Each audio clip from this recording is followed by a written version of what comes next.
All right, thank you very much. Thank you for having us here today. As Cameron already said, rabies is probably, even among the NTD, a little bit of a fringe topic. But today I'm going to show you a mobile application that we developed that will hopefully help to bring it from the fringe back into the focus. So I worked for Mission Rabies for the past 2.5 years in global operations, and I'm just going to give you a quick overview over rabies again, because again, I don't know how much you know about rabies per se and what the impact of rabies is. And then I'm just going to elaborate a little bit how our app was actually developed, or why our app was developed. So rabies is a disease that is really targeting the most vulnerable of the population. About 30 to 60% of all the victims are children below the age of 16.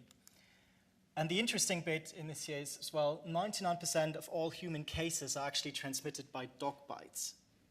And that's the interesting bit now for us. I'm a veterinarian by profession, so that's why our focus is on the canine population, and I'm going to show how the app is going to impact that. PEP, I mean, you know probably that you can prevent rabies through post-exposure vaccination or pre-exposure vaccination, but getting those PEP doses is often very difficult for the populations where rabies is still endemic. There's an estimated cost of 8.6 billion euros every year in relation to rabies, and as you can see, 3.7 million DALIs. Maybe in most rabies endemic countries, rabies is also not a notifiable disease. It's not a reportable disease. So the actual true impact, we have still a tip of the iceberg phenomenon here. So we don't really know how many people are actually dying. So all the numbers, 60,000 people dying from rabies every year, are probably, again, just the tip of the iceberg. But as an organization, as an NGO, we do believe that it's totally doable. And with the help of mobile technology, we will prove that it is doable. So just to give you a little bit of our background again, because it's important for the second part of my presentation, Mission Rabies was founded as a part of a charity called Worldwide Veterinary Service, and this is our founder, Luke Gamble, down here. And that charity really specialized in veterinary training, in animal welfare and community education. And while doing that, especially in India, we came across a lot of rabies cases, human and animal. And that really led to the decision to actually start Mission Rabies in 2013 as a program of WVS. Since then, we have developed, evolved into our own organization itself. And we focus on canine mass vaccination. Again, as I said before, 99% of all human cases are transmitted by dog bites. So canine mass vaccination is really the most economic and efficient way to actually get rid of the disease, to eliminate the disease at the reservoir level. We also focus a lot on rabies education. As you all know, buzzword prevention better than cure, preventing children to get bitten in the first place, and also we educate them about what to actually do in case they did get bitten, like washing the wound for 15 minutes with running water and soap to reduce the virus load.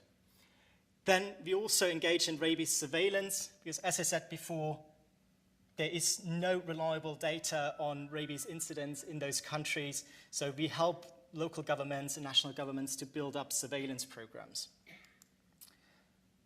So just to give you a brief overview of where we're working, we have 3 project sites in India and 1 major project site in Malawi, or 3 by now.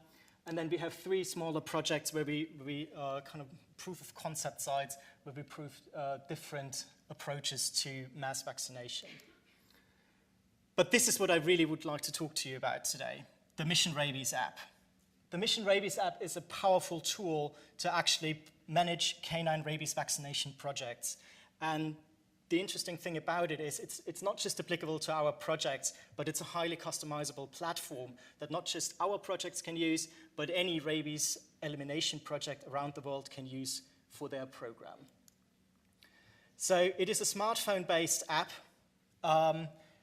which actually some might think is a hindrance in some of the countries where rabies is still a burden, but you can get, the Rabies app really doesn't need a lot of tech specs. So you can take like an old smartphone, 20, 30 quid per smartphone, and the app runs on that perfectly well. You also don't need constant internet connection or anything, so you can use it in remote areas. You just, every now and then, need to synchronize it with the internet. So we tested our app in the field since 2015. We started development in 2014. And it is really our key to sound epidemiological analysis of our programs, and also to keep just track of our work and show to governments and donors that we're actually doing the work that we're supposed to do, because that is often a problem, especially for you as an NGO, to be able to prove that you're doing what you say you do. So, and to date, on our app, we already have over 400,000 entries since 2015 and counting. So this year, we're probably going to add an additional 200,000 to 300,000. The best thing about the app, it's absolutely user-friendly. So by just looking at it, it is pretty self-explanatory already what this is about. So on the start, you have a backend for data analysis, which is especially interesting for the program managers. So you can remote manage a program, you can keep track of it. It's for both field managers who are out in the field and want to keep track of day-to-day work, but also for governments or for donors as well who just want to keep track of the overall work. They can just log in and see what the teams did on the day or in total. We have customizable data entry forms. As you can see, very straightforward. Just tap, click, save, done. So data collection, depending on the size of the form, takes between 5 and 20 seconds. So that is how quickly you can collect the data. All the data that you enter on the app is also GPS tagged. So whenever you enter data, you always record where you entered the data as well, which is really important for geospatial analysis. We also have powerful mapping tools that help you to manage the teams in the field, to direct the teams in the field, and also, and that is really important, to help teams navigate in the field. I mean, a government probably just has a limited amount of vaccinators that they need to deploy in all different regions of the country, and not everybody has local knowledge. So by just using this app and the mapping tool, you can easily direct a team, even without local knowledge. I mean, I've used it in Malawi and in Goa, and I'm not particularly sound with my local knowledge of Malawian villages. And you can easily navigate with that. Just a simple synchronization at the beginning of the day with the internet, and then it buffers all the maps, and you can use it without internet connection for however long the battery runs, really. So just to show you how that would work in the field, just a quick case study. This is a mapped out region in Goa, one of our project sites in India, Western India. And those are what you see here are workable areas. So that's basically what a team would have to cover in a day. So the program manager can basically color all of those areas according to a team assigned color. You can also label them if you don't want to use colors. You assign teams to labels or to colors. And then the teams direct with the app, go out in the field and collect the data, vaccinate the dogs, do whatever you want to use the app for. And then at the end of the day, or the end of the week, depends really on the program, they connect to the internet again, the data is synchronized on a centralized server, and the project manager can then see, and if you do it on a daily basis, it's almost real time, you can see where the teams worked, where the dogs have been vaccinated, and we also have a path tracker on there, so you can even see where the teams have walked. So if you need a thorough coverage of an area, you as a program manager, at the end of the day, see exactly where they worked. So this, of course, can then also feed back, can create a feedback mechanism if you do post-vaccination surveys. It can be analyzed. In rabies, we say 70% of the resident canine population need to be vaccinated over several years to create herd immunity and eventually stamp out the virus. So if a team, for instance, in this case, reached 70% in an area, which has been proven by post-vaccination surveys, which you can enter on the app as well, they can move on to the next area. If that was not reached, the program manager sees it directly on the back end of the app and can say, okay, go there again till you reach your 70%. And this way, you can actually effectively and economically direct the teams even remotely. We remotely direct teams from the UK, India, Malawi, and Tanzania to the areas where they need to go and where there's the most need for the vaccination. So, but what is the next step? I mean, this is a very specific platform. And that's why I told you the story about how we developed out of WVS, because we now have the WVS app. And the WVS app, and I'm sorry, it screwed up my fonts a little bit. That was not my preferred choice. The WVS app is basically, it looks kind of the same, but it can serve as a multi-disease platform. So this is even more customizable than the Mission Rabies app, which can be customized to different rabies projects, but this can be used for several diseases. So basically everything you see here can be customized and tailored to your needs. It follows a similar model. As you can see, you have data entry forms, you have maps, you have a path tracker.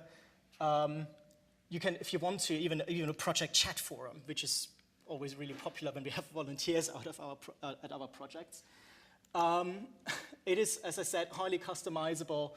And again, as the Rabies app, it is an easy-to-use tool. It doesn't take a lot of training. I just came back from the US. We had a training session with the American CDC, who are going to use it in Haiti for their rabies vaccination campaign as well. And it took a 2-day training of the Haiti program managers to actually train them in the use of the app, and it's now going to be deployed island-wide.